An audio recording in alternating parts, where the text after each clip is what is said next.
Бәріңізге қайырлы күн қыздар. Қамырын майменен және қаймақтан дайын болатын осындай тауық етіменен корнеттер дайындаймыз.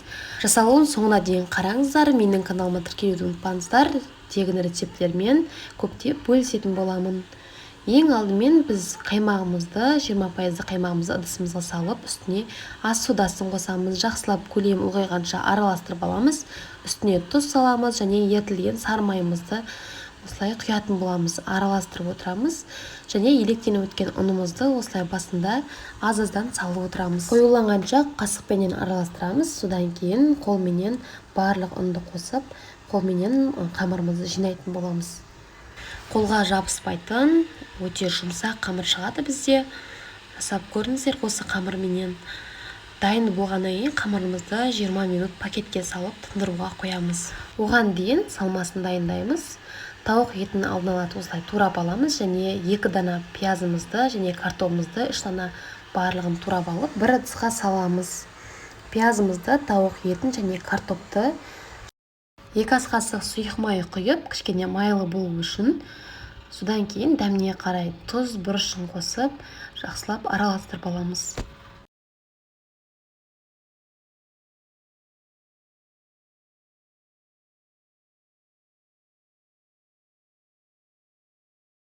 Енді қамырымызды алып, 2-ге бөлеміз. Кішкене ұн сепсек болады.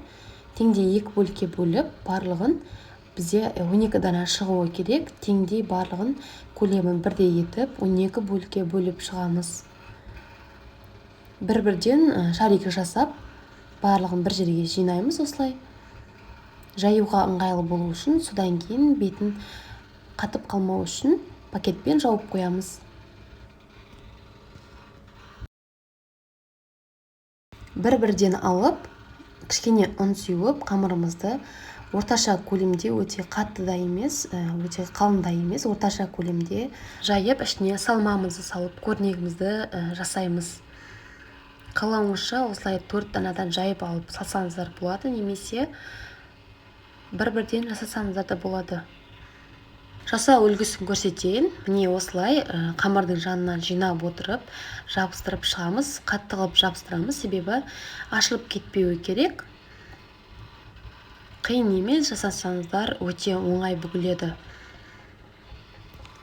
Қаласаңыздар басқа түрлермен жасасаңыздар болады, көлемін өзгертіп.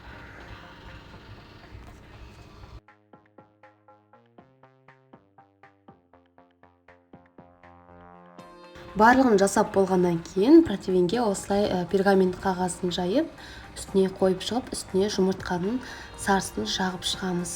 Үстіне әсемдік үшін күнжуттарды сеуіп шығамыз. Өте көп сепсеңіздер әдемі болып шығады. Қызып тұрған пеште 180 градуста 25 минут пісіріп аламыз. Тез піседі, әрі дәмі өте жақсы болып шығады. Жасап көріңіздер. Менің каналыма тіркелуді ұмытпаңыздар. Алдағы уақытта тегін рецепттермен бөлісетін боламын, әрі ерекше тағам түрлерімен бөлісемін.